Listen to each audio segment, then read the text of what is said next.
Okay, everybody, and welcome back to AD Nightly, the daily, week-long stream. Once a weekday, that is.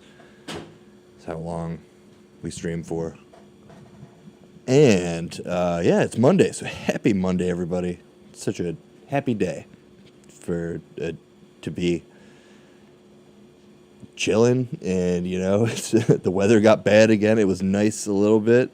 And much like it usually does in this great Chicagoland, got chilly again, rained a little, but it's getting a little warmer out there. So that's my weather report. Ben Boquist with the weather news. Yay. And here, we're going to get right into it. I've got a bunch of stories to go to. Then I think I'm going to talk just a little bit. I have some things I was thinking about. You ever just think about things? This is a leak.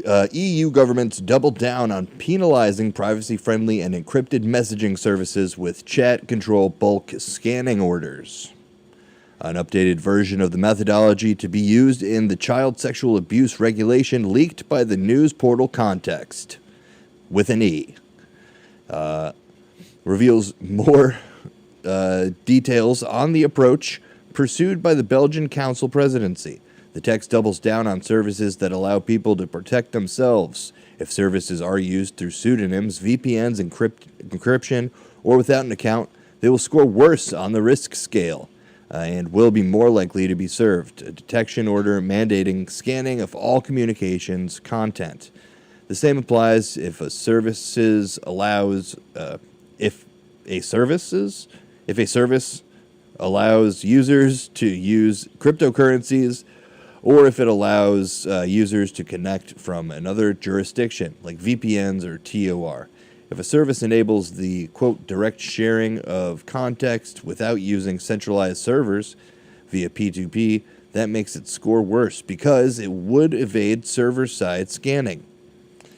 If a privacy-friendly platform cannot or does not connect data on users to monitor their behavior or metadata, it'll score worse services through which users, quote, predominantly engage in public communication, i.e. instead of private chats, will score better and thus be less likely to receive detection orders. Wow. Pirate Party members of the European Parliament and digital freedom fighter Patrick Breyer comments, quote, basic services such as Signal, TOR, encrypted email services like Proton Mail, torrenting platforms are being demonized by this methodology. Privacy-friendly communication services are to become the most extremely monitored.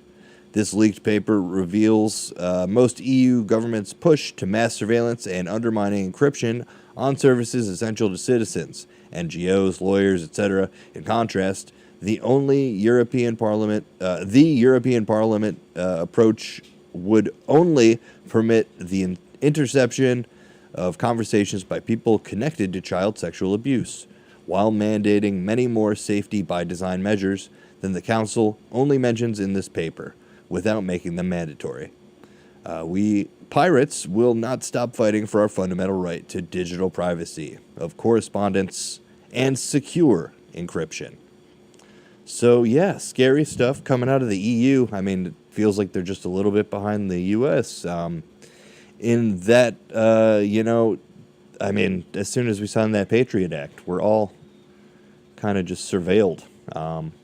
And yeah, I don't think there's any way to get off the list. So, I mean, it's kind of just like taxes, everyone's going to be surveilled to some degree or another. And it really just sucks for some of us who are me. No, personally. It's just how I feel. This is one of those insane things. It's like, my opinion, the opinion part. People are always like, oh, well, why don't you just get a VPN? Yeah, like, that matters, dude. Like, get out of here. In what world do you live in where you could just use a VPN and then no one can, like, find you or whatever? It's so stupid. Cybersecurity, it's so moot and annoying. I guess from my perspective, obviously there's serious good corporate type of whatever security protocols and such that are obvious, just like also the way of the world. Like you gotta have security, socially. We hope in America we'll still have Social Security. It is the 5th of May. Happy May Day, everybody. We are climbing, though. We're climbing and soaring today on this 5th of May day. And we got another story for you coming up. Oil has been discharging into the Gulf of Mexico for a week. A spill was reported off the coast of Louisiana recently. This is from Chron.com. Last one's context with an E. Chron.com. Before we get started reading this, I feel like there used to be a lot more of these stories used to get covered more. Like, what happened to all the oil spill coverage? Is it just like, oh, no one cares anymore? That's old news. Well, we'll get to the earthquakes that are happening, too.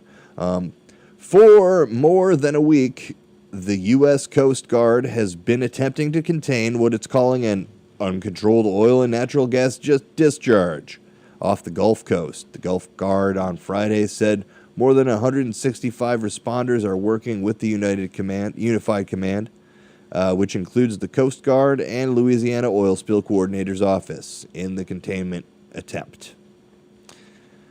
The Coast Guard was notified of the discharge around 4 p.m. April 26th, when an oil spill coordinator's office confirmed by flyover the presence of crude oil in the Gulf of Mexico. The spill is reported to have originated from a well owned by Spectrum OpCo as its Garden Island Bay production facility in Plaquemines Parish, more than 80 miles southeast of New Orleans, is. Within 2 days, the Unified Command had several skimmers and recovery storage unit equipment on site. The group also deployed 4,300 feet worth of floating barriers in the pathway of the oil discharge, a technique known to boom deployment in an attempt to contain the spill. Within those 2 days, the group recovered around 2,300 gallons of liquid, the Coast Guard wrote. As of Friday, boom deployment expanded to 15,200 feet with another 6,800 feet on standby. The Unified Command reported it had recovered more than 50,000 gallons of the oily mixture. Plus, the Coast Guard took over pollution response efforts Thursday from Spectrum. Let's see. So, yes, just another dang old leak here, this time of Earl. Again. And yeah, that sucks. I mean, it's good that I guess they're learning how to contain the oils, which, the best way to contain them is just like leave them in there. Leave them in the ground. Chill. Leave them oils. I mean, we've got a lot of... I'm not one of those, completely stop using oil people because, let's face it, you got to do it. But it's... man, I mean, and I've thought of this. Couldn't we, re-lube up the ground? Why not? I'm just thinking here. It's not like new oil is going to be made, so why not lube it up with oil like stuff we got up here? I don't know. Just, take that for free. Like and subscribe. Please. AD Nightly. We have the podcast and all the good stuff. Oh, am I too loud? Am I a little too loud? Sorry. Like and subscribe. My Substack is subscribable too. For free. But also you could donate because I'm actually really hard up right now. Things are dire in the life of Ben and his surrounding. Basically, I guess I'll just say it. We need help to secure living in this house. So if you can go to WRMN Radio, like and subscribe there. I'm telling you all the free ways you could do it. You could also obviously like go, I don't know, start some type of advertising thing with WRMN if you want to use WRMN for anything. I mean, I don't want to push, but any reason you could use WRMN for stuff and or things, please do so. Call them at 847-931-1410. And, or just give me money directly. Wouldn't matter. Wouldn't matter at all. For the week, for more than a week, oh, wait, no. We already talked about that. So the oil spill, terrible. Really hate that, and it sucks. I'm going to look up if it stopped. Spill. Bear with me here. Oh, okay. So 18 hours ago from CBS, oil leak off Louisiana coast contained, but cleanup continues, the Coast Guard says. So that's cool. Contained. Love it. Okay, so update. How about that live updates here on AD Nightly? We're streaming live. We've been streaming. How long here? For about 12 minutes, 11 minutes and 52 seconds to be accurate. And then, like we were talking about here, wow. I didn't even, these are just, the stories that pop up. And over the weekend, I'm lucky enough to just kind of, chill out. And so I randomly found these stories throughout the weekend. And this one, a 5.4 magnitude earthquake rattles rural southeastern New Mexico and West Texas. A 5.4 magnitude earthquake shook a rural area of West Texas and southeastern New Mexico Saturday night. The U.S. Geological Survey reports that the earthquake occurred at 7:47 p.m. local time, with an epicenter in West Texas, about 35 miles south of White City, New Mexico. It was initially measured at a magnitude of 5.3 before being upgraded to 5.4. White City is a small resort town located near Carlsbad Caverns National Park, just north of the Texas border, and about 95 miles south of Roswell, New Mexico. The earthquake occurred at a depth of 3.9 miles. Jennifer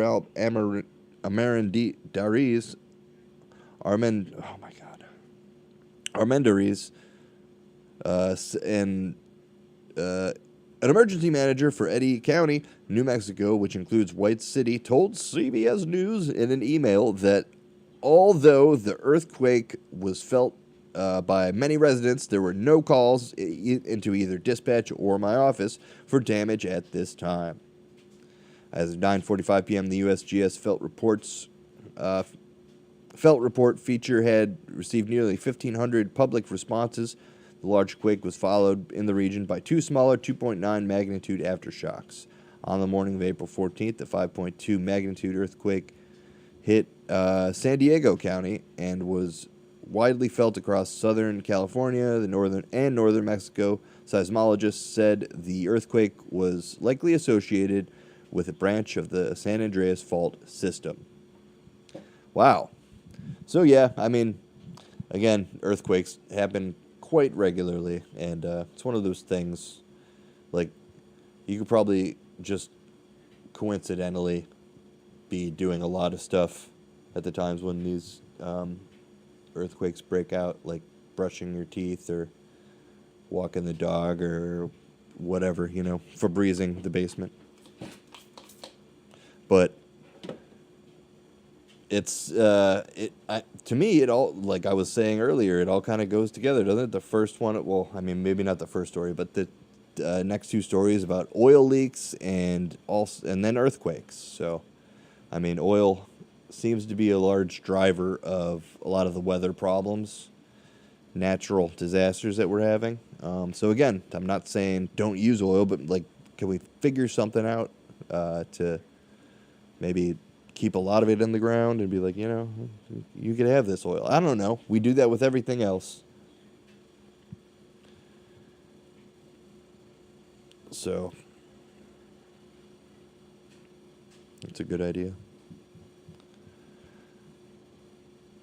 Here's from TheGuardian.com. Fight back. Journalists taking Trump administration to court calls for media to resist attacks. Patsy Widakuswara. Patsy Widakuswara, lead plaintiff in lawsuit fighting order to dismantle Voice of America, says U.S. government is becoming more aggressive. This is one I just wanted to highlight. Patsy, a great longtime reporter here, real industry pro, and fighting back against the system. You gotta, if you just let them kick you out of the White House, come on. What are you doing as a journalist? I mean, there's papers to be filed. Busy work. I don't know. Not everybody has that much free time to be doing paperwork. The lead plaintiff in a lawsuit fighting Donald Trump's order to dismantle Voice of America has said the media has to resist the administration becomes increasingly aggressive against the press. Quote, I never in a million years thought I would have to fight for freedom of the press in the United States of America, and yet here we are, says Patsy Widakuswara.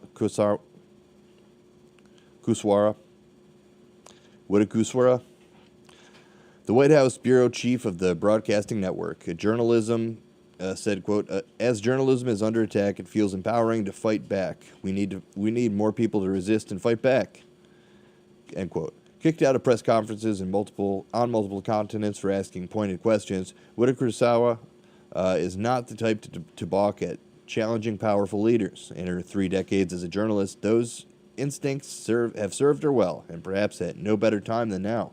The White House reporter is now leading the charge to save VOA, which the U.S. president has described as, quote, anti-Trump and radical.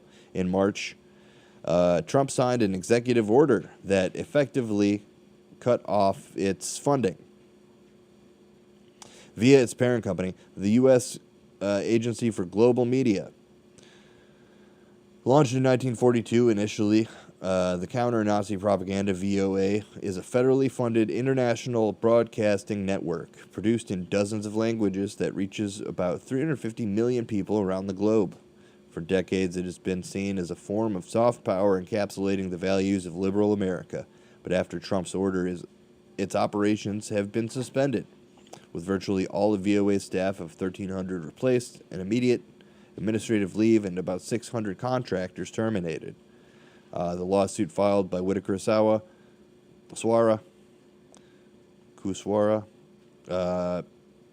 and several of her colleagues followed lawsuits that the Trump administration has taken out against ABC News and CBS 60 Minutes in the U.S. and attempts to expel some press from the White House. Those backing the case argue that VOA has for decades provided an important source of objective information, especially in illiberal environments. Quote, these are not women in Afghanistan or farmers in Africa, said Widakuswara of VOA's audience. Quote, they're also activists in Russia and decision-makers all around the world who are also facing the onslaught of disinformation and propaganda from Russia, Iran, China, and extremist organizations like Islamic State of Al-Qaeda. At home, having a quiet Saturday when she received the email about VOA's demise, Widakuswara says to do nothing was inconceivable. In a matter of days, she had rallied a team to fight against it, and by Friday morning had filed a lawsuit. It's just the way I'm wired, she says over the phone from Washington. Congress gave us a mandate to tell America's story to the world through factual, balanced, and comprehensive reporting. If they want to change the size, structure, or function of VOA, they can't just shut us down. They must go through Congress. That's the law. Holding autocratic governments to account. Starting her career in Jakarta. Well, that's more later. If you want to read about Patsy Widakuswara, go to theguardian.com and check out the article entitled Fight Back, Journalists Taking Trump Administration to Court, Calls for Media to Resist Attacks. And yes. Man, it's so bad. I mean, just how people placate, and I know everybody does it. I don't think I do. I think I just say, like, when he does something good, I'll say it. I'll say, that makes sense. And it's kind of few and far between. And it definitely, it's like, for me, it's just not a competition of whether, like, he's doing more good stuff or bad stuff. Like, as far as, just like chill out. Like, I'm pretty sure every president has, like, done some dumb stuff. Can you just, like, not announce every time that you do the bad stuff? I don't know. I'm not even like that. Just like, oh man, I'm really getting into it. I'm like talking to Trump now. Fuck. I don't want to talk to Trump. So just like chill out, guy, and like not be a dictator to everybody. Like just chill the fuck out, please. Really not helping your own cause with the polls and everything. Like, I don't know. He just got upset. Like, especially about when it comes to the media. Like, just let the media do their stuff. Like, there used to be a day like I don't read the papers, I don't read the rags, I don't read the comments. Joe Rogan used to say.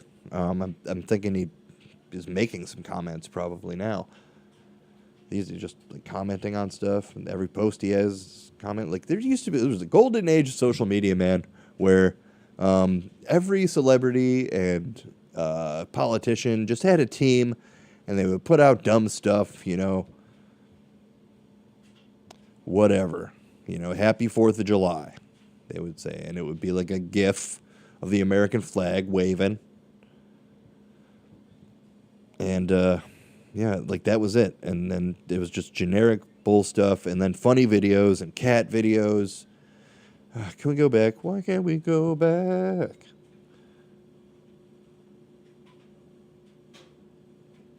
Hey, Chinese biologists have managed to reprogram cells to cure diabetes.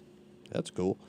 Stem cells are a special type of cell that have the ability to develop into several types of specialized cells in the body. They can divide and renew themselves over long periods, and unlike other cells that have defined tasks, such as skin, cell, or neurons, they do not have specific function. So they can become many different types of specialized cells, depending on the signals they receive. Now, a group of Chinese researchers has developed a technique that allows the adult cells to be reprogrammed to behave like stem cells, which, when reprogrammed, can be introduced to become insulin-producing cells, which are normally damaged or absent in people with type 1 diabetes. To make the procedure work, cells are taken from the person with diabetes, which are subjected to a process to return to a stem cell-like state, which are then induced to become pancreatic islet cells. Islet? Islet? I don't know. Which are responsible for producing insulin. These new insulin-producing cells are then transplanted into the patient, thus replacing the damaged cells and restoring insulin production. This breakthrough opens the door to a possible cure for type 1 diabetes, a chronic disease that until now required lifelong treatment with insulin. By restoring insulin production, blood glucose levels can be controlled, and patient quality of life can be significantly improved. In addition, by using the patient's own cells, the risk of immune rejection is reduced. So while this is undoubtedly a big step, as is often the case, more time is still needed to conduct large-scale clinical trials and research to confirm the long-term safety and efficacy of this treatment. In addition, it is essential that the treatment be accessible to all patients who need it. Cool. So they figured it out. They solved how to treat diabetes without having to take insulin for the rest of your life. So that's really cool. And, things like this are just, like, you can't feel better about a story or a news story. There's no way you can feel any better. I wrote this thing about happiness, and kind of happy about this.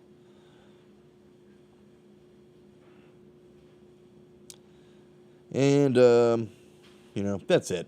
That's it. AD Nightly. Daily here. with Ben Boquist. Thanks for listening. Thanks for watching. Like and subscribe. It'll be cool. Like, hey, you're already here.